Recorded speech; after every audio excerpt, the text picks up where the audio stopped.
Welcome to What with Evan and Trey. Man, it's so good to have all of you here this evening. Man, we're so excited about what we're going to be doing tonight. Tonight we want to have some real, authentic conversation just about everything that's going on in our society right now, in our country, in our communities right now. And so we asked you to send in your questions, your comments, your thoughts on how you guys are doing. And so some of you did, and so some of you sent in questions. And so we briefly just want to talk about those this evening. So first question was, are you watching the Last Dance documentary?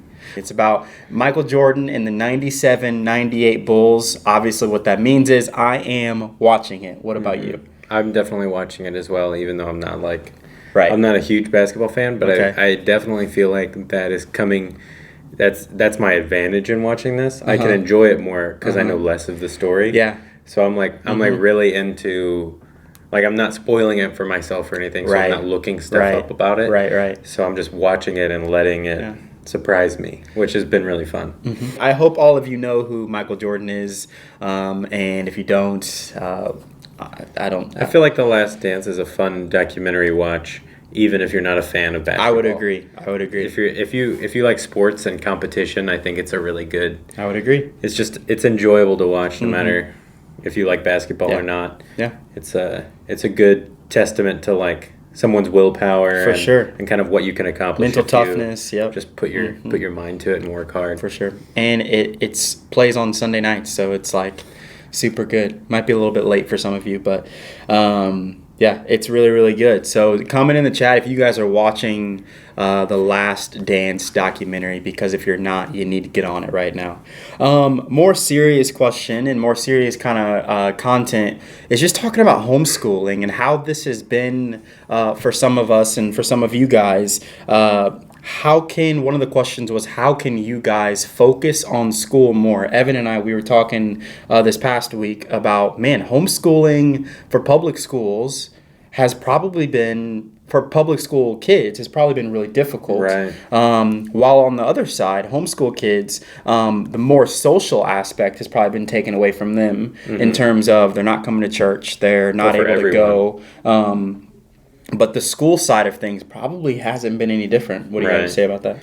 Yeah, I think that that transition's probably weird right now for everybody because the social part of it has been taken away completely for everyone.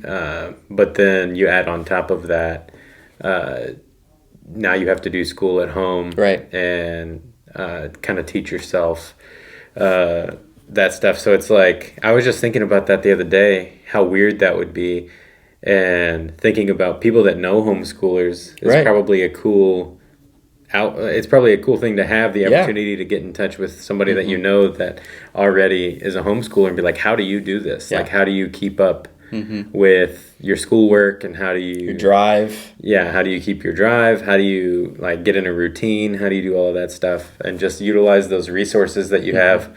And so I was just thinking about that a little bit because I was homeschooled, and I was thinking for me in high school, nothing would have changed. Basically, my life would have stayed the same for the most part, except for going to church and seeing my friends.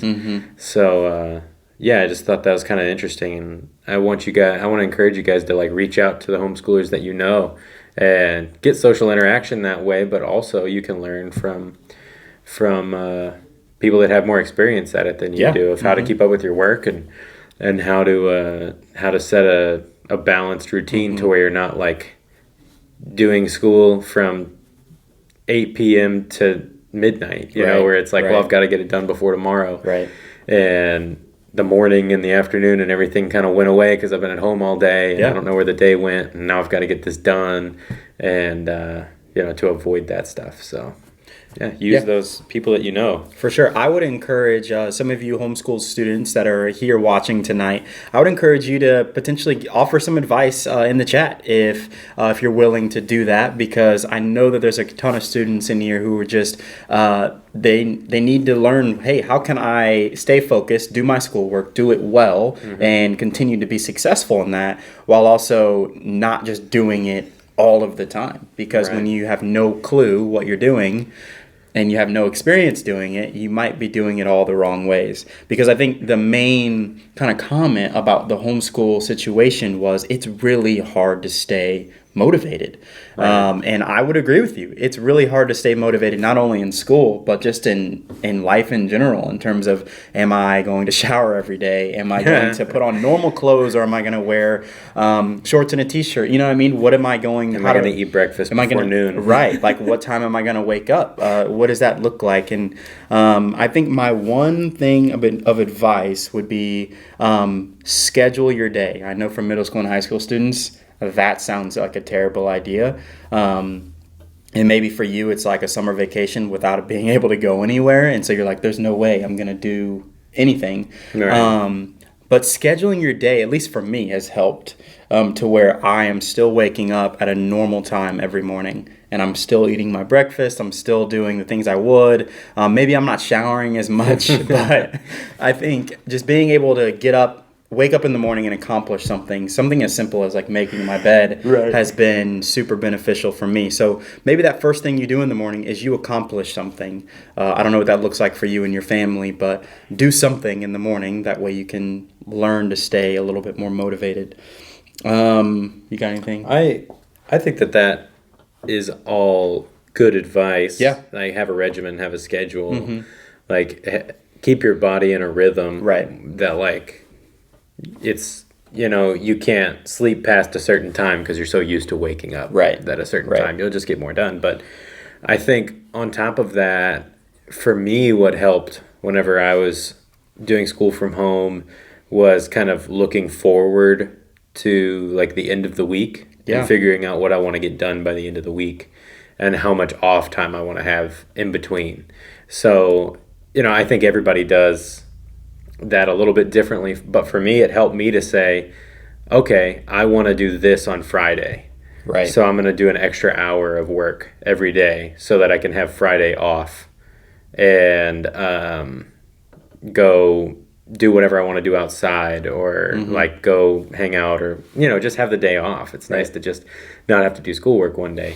So I would kind of like try to challenge myself a little bit with like, okay, I want to do this. So in order to do that, I have to get this amount of schoolwork done before that time. So maybe I'll do 2 days worth of school in one day and I'll just wake up super early, start early, and go really hard into the afternoon. And if I get 2 days worth done in one day, then I can have Friday off. Yeah. And so it kind of helped me to like challenge my mind in that way. Mm-hmm. And you have that freedom too to do that since you're homeschooled to either get ahead or fall behind.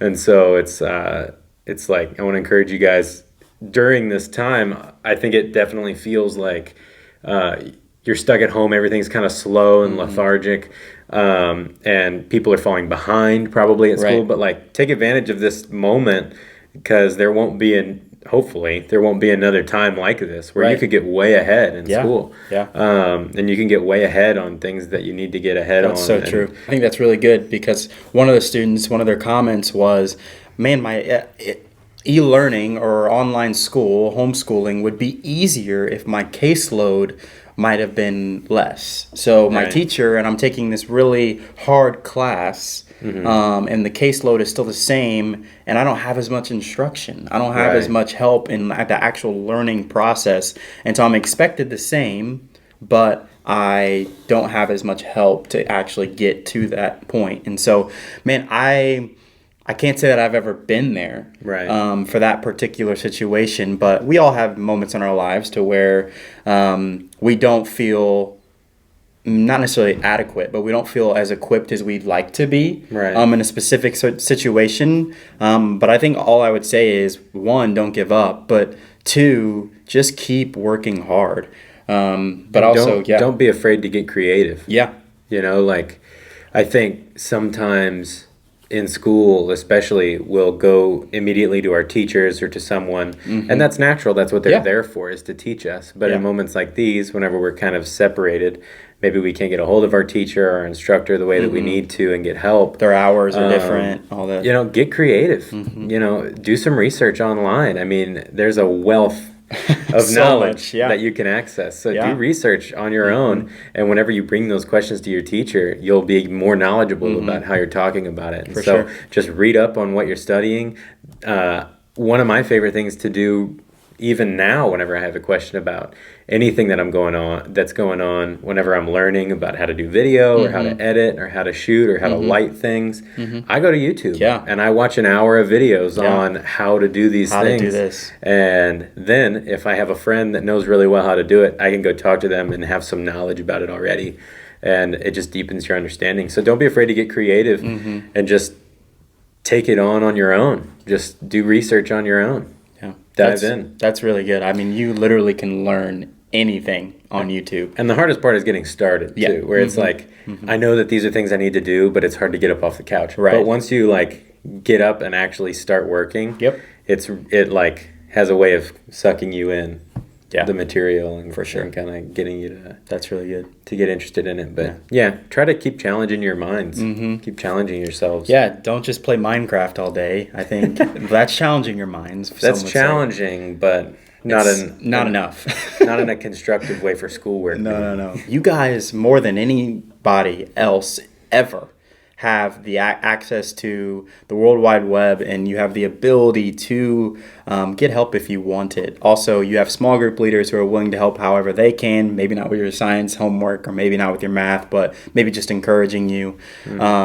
So yeah, stay motivated, keep working hard, but I think that's really good. Yeah. YouTube, Google, whatever you can. Get creative. Yeah, For get sure. creative in this time and take advantage of this because we really hope it won't come around again. Yeah. But this is a rare thing to have, to be able to do school from home and, Right. and spend more time with your family and just take advantage of the unique, just kind of place that we find ourselves in. Perspective matters. Yeah. Yeah, that's really good.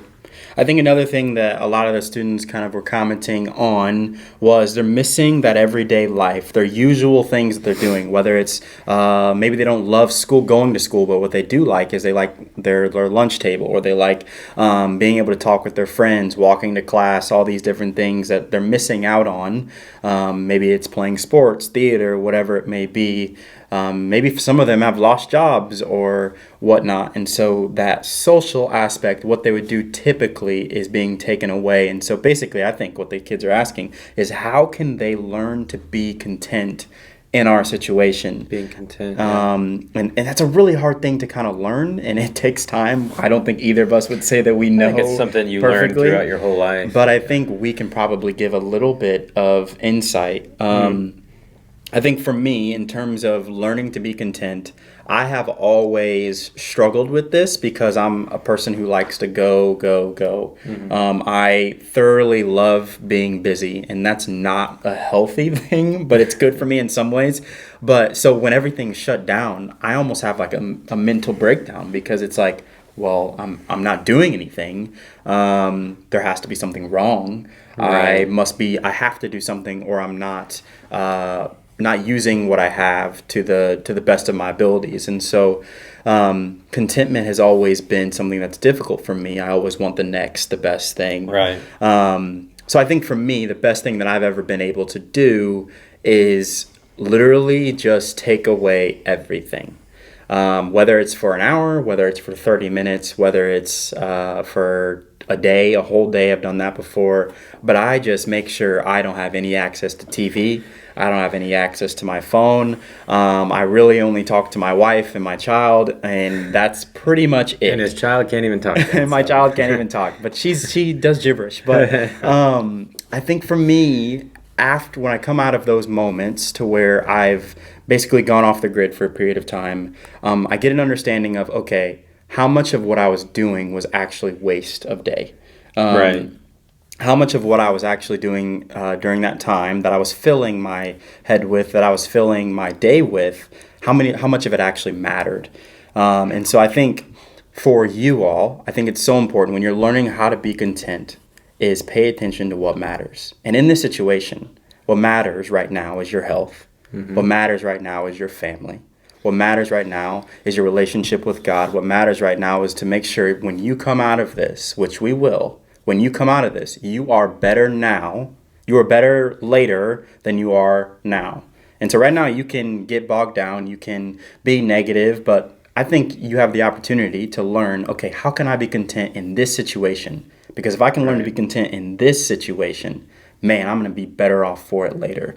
So maybe my method doesn't work for you, but just have the perspective of, hey, what I do matters, and I need to do things that matter every day. So that's kind of my 2 cents. Yeah. And I think just finding contentment in where you are, I think so much of that comes from just learning how to appreciate what you already have. Yeah. And so it's just the idea that, and we talked about it a little bit with perspective, but you just add perspective to like this moment in time potentially will never happen again. And so there's potential that I'll never be able to spend this much time with my family or with my spouse or at, learning a language that I don't know or learning how to play an instrument or just there's potential that I'll never have more time than I have right now, just kind of to myself and at home and with my family and just spending that quality time. So it's I think finding contentment can lay within finding perspective as well, just in your situation. And so much for me, being content, the opposite of that is kind of being in a state of worry or in a state of just being stressed out. And sometimes maybe you don't even know what you're stressed about, but it's like it feels like that plays the opposite balance of it. And so I always think about in Matthew 6, there's a part about worry in there. And so I kind of think about that as the opposite of contentment. Yeah. And so he has a great metaphor that he uses. He says, of course, the times in the Bible where they say, oh, well, just don't worry. And it's like, if you take that as a soundbite, it doesn't mean a lot because you're like, well, that doesn't help me at all. Don't worry. What does that mean?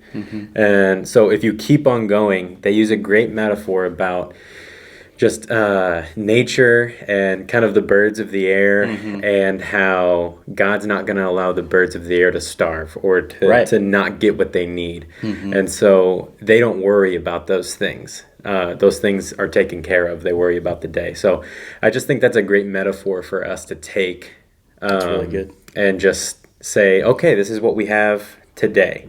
This is what I can do today. And I can have fun with my family and I can finish my school or get ahead of my school. Whatever it is that you want to do, you can do it.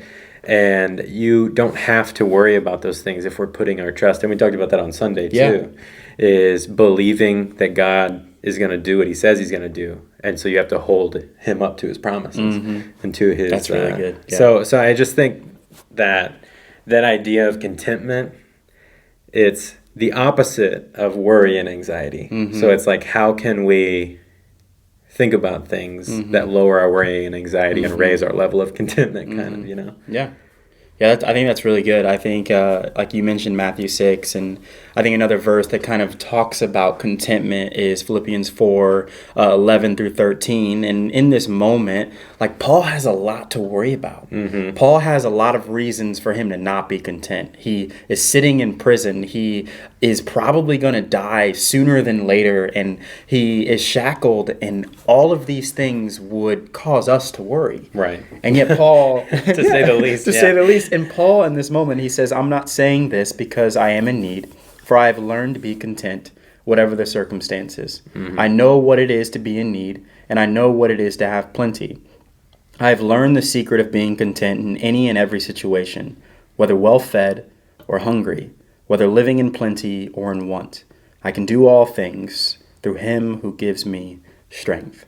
And you've heard that verse before, right? You've heard, I can do all things through Christ who strengthens me. But in this moment, what Paul is referring to is that his contentment is found in Jesus. And no matter what his situation is, no matter what his circumstance is, he's finding his hope, he's finding his strength, he's finding his contentment in God. And I think we can find a lot of hope in that too, right? Like, I think that that's something that we can focus on. It's so funny too, whenever you kind of add context to that verse and then to where we might use the verse where Right, it's like, yeah. I got to open this pickle jar. I can do all things through Christ who strengthens Or me. you're like Where it's headed to the football field and it's like, It's like, yeah, where it's like, no, they're probably going to execute him. he's Where about it's to like, die. Yeah. Yeah, where how do we tap into that Right. trust, to that amount of belief that God is working in this moment, Yeah. even though it's a terrible moment in Yeah. my life, He's working in it, and I can trust that He's working in it. In the pickle jar Yeah. and in the... That's so funny. Yeah, and I think that's so good because it is, I think, worry, contentment. I think you're right. Like, I think worry is legit the opposite It's like of contentment. it's so, in my mind, just goes against everything that is just that perspective and contentment and everything. And I think it helps so much, that metaphor of God is going to take care of the least of these things, Right. The birds of the air, and how he I think there's a portion in there with how he clothes the grass and flowers, where it's like, do you not believe that he'll clothe you? Yeah. Man, And that's you're good. so much more important than these Yeah. things, so he's going to take care of you. Yeah, and I think that's so good. And one of the last kind of questions, and we kind of just answered that, I feel like also, but was how can we grow in our faith, but also what Bible verses can we kind of like cling to in this time? If there was one other verse I might add, it might be Psalm 5:3, which says, "In the morning, Lord, you hear my voice. In the morning, I lay my request before you and wait expectantly." Kind of what Evan was talking about earlier is God is actually calling us to hold him to his promises. And so if that's the case, throughout this time, go to him and see the promises that God has given to you. And we can hold him to that promise, to hold him to those truths. And I think it's so important for us to recognize, one, that we have to be content, and two, that we're not supposed to be worried. And so if I were to give you a challenge this week, it's over and over and over again in the Bible. But I would challenge you to look in the Bible and see how many times God is telling his people not to be afraid and not to worry. And that might be another assignment. It might be something that you don't want to do.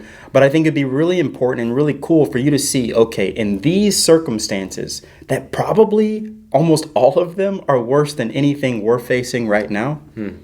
God looks at his people and says, don't worry. Yeah. Don't be afraid.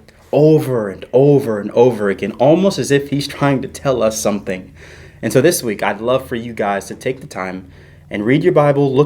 Just basically, you can go to your Bible app and you can go to the search tab and you can just simply say, do not fear. Do not be afraid. And you're going to see a list of times God tells his people to not be afraid. Yeah. And I would urge you too, whenever if you're going to search the word fear or the word worry or whatever it is, make sure that you're reading the verses that don't have the word in it as well. Yeah. The verses before and the verses after. Yeah. Because I think that is just so important for adding to your understanding of that. Because most of the time in those verses, it'll be like, don't fear. Right. It's like, oh, wow, well, that helps a lot. Right, yeah, it's like, keep reading, it's like, keep going. Because what aren't they fearing there's about? There's going to be a lot of stuff in there about why you don't fear or why it's important that you don't.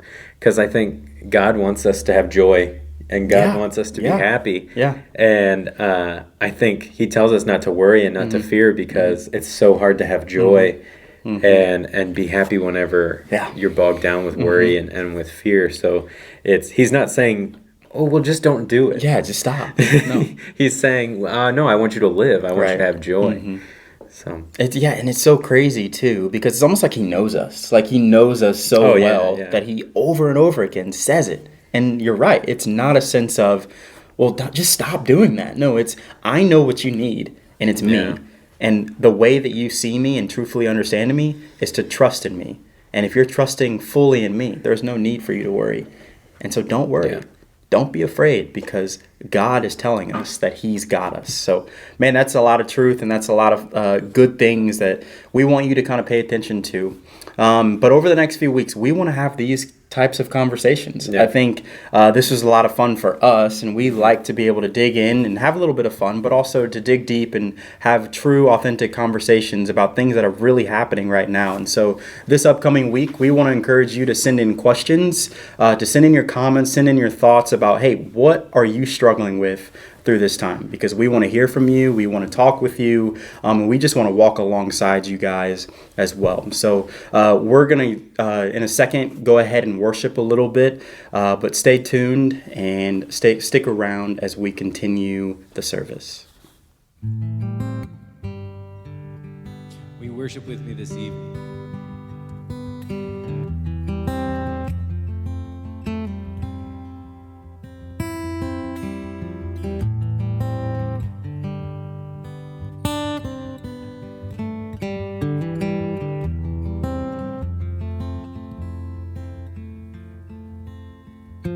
Sometimes on this journey, I get lost in my mistakes.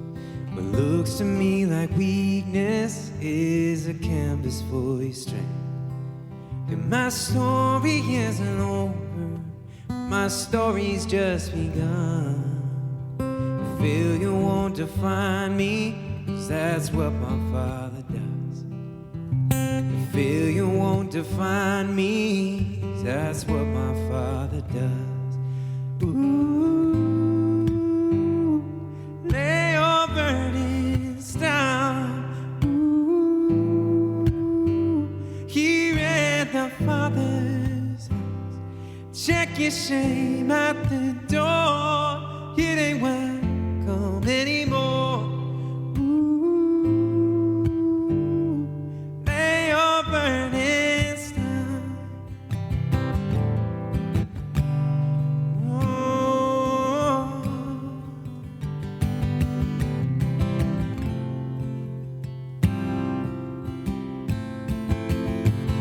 Rival's not the end game, the journey's where you are. You never wanted perfect, you just wanted my heart. And the story isn't over if the story isn't good. Failure's never final when the Father's in the room. Oh, failure's never final when the Father's in the room. Oh, lay your burdens down. Oh, here in the Father's house. Check your shame at the door, 'cause it ain't welcome anymore.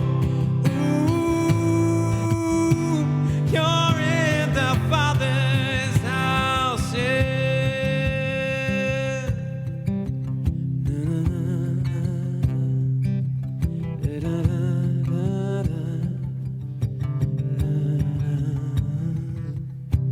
Prodigals come home, the helpless find hope.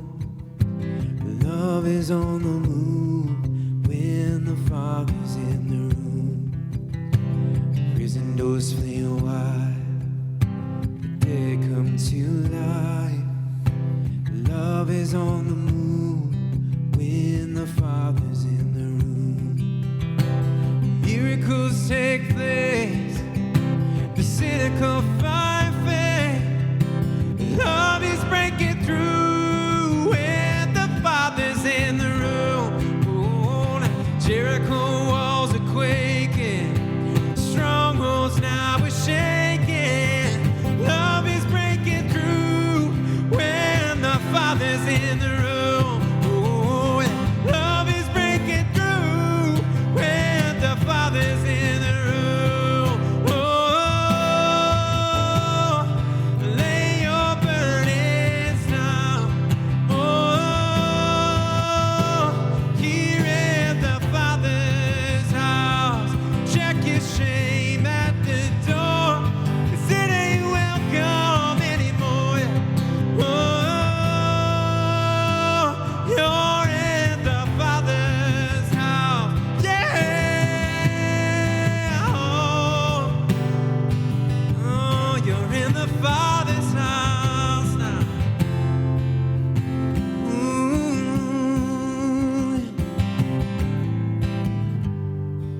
Oh, you're in the Father's house.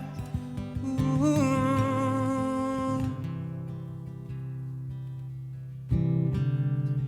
Ooh.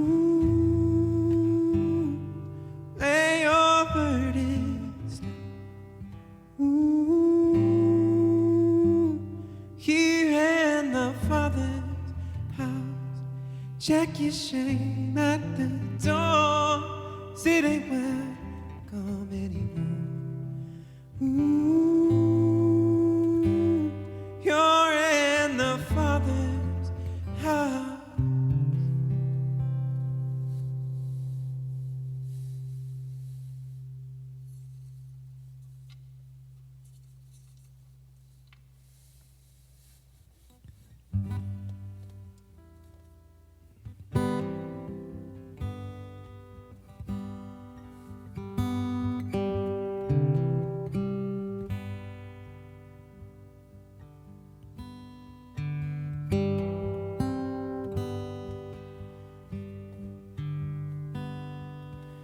I searched the world, but it couldn't fill me. A man's empty praise, treasures that fade are never enough. Then you came along, and you put me back together. And every desire is now satisfied here in your love. Oh, there's nothing better than you. Oh, there's nothing better than you. There's nothing, nothing is better than you. Oh, I'm not afraid to show you my weakness,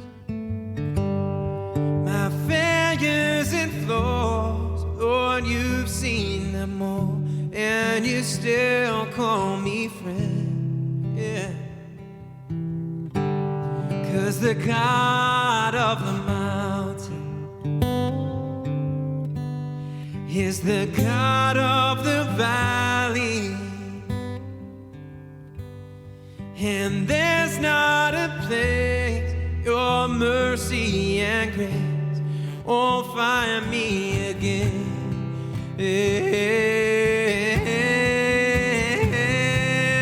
There's nothing better than you.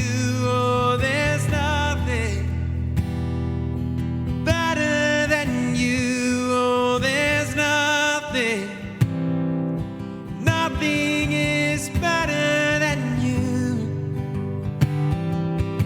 Oh, yeah, there's nothing better than you. Oh, there's nothing better than you. There's nothing, nothing is better than you.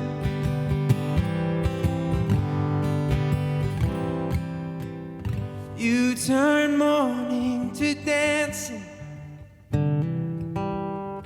You give beauty for ashes.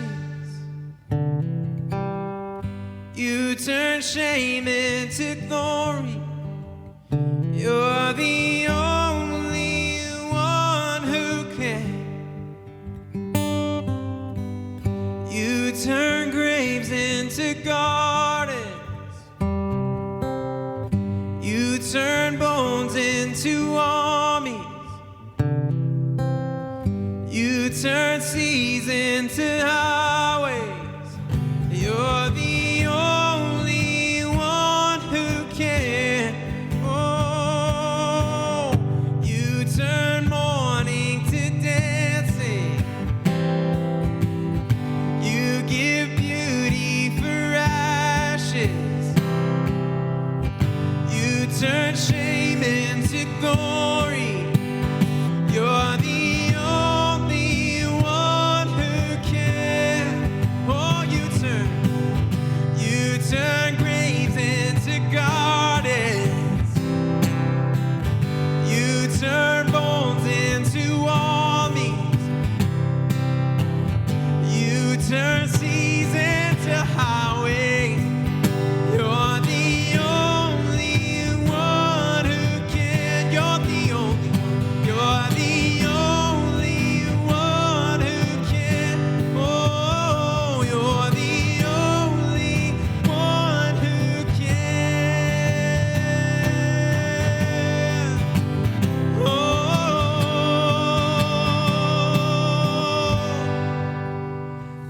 Yeah, there's nothing better than you. Oh, there's nothing better than you. Oh, there's nothing. Yeah, nothing is better than you.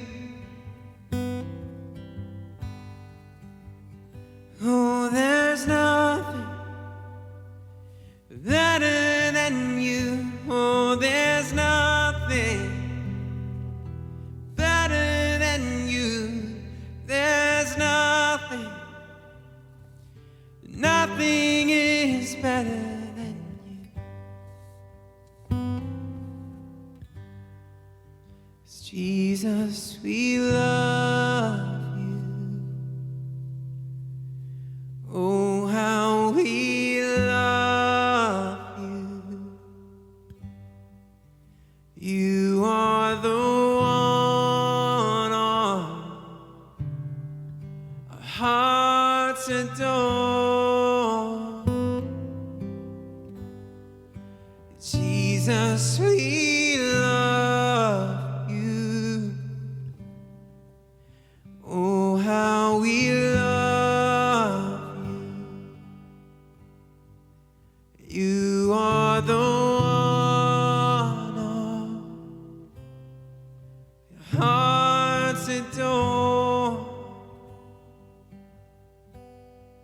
And our affection, our devotion poured out on the feet of Jesus. And our affection, our devotion poured out on the feet of Jesus. And our affection, our devotion poured out on the feet of Jesus. And our affection, our devotion poured out on the feet of Jesus. And our affection, our devotion poured out on the feet of Jesus. Our affection, our devotion poured out, oh, poured out, poured out. Jesus, we love you. Oh, how we love you. You are the one our hearts adore. Oh, Jesus, we love you. Oh, how we love you. You are the one, you're the one our hearts adore. Jesus, we love you. Oh, how we love you. You are the one our hearts adore.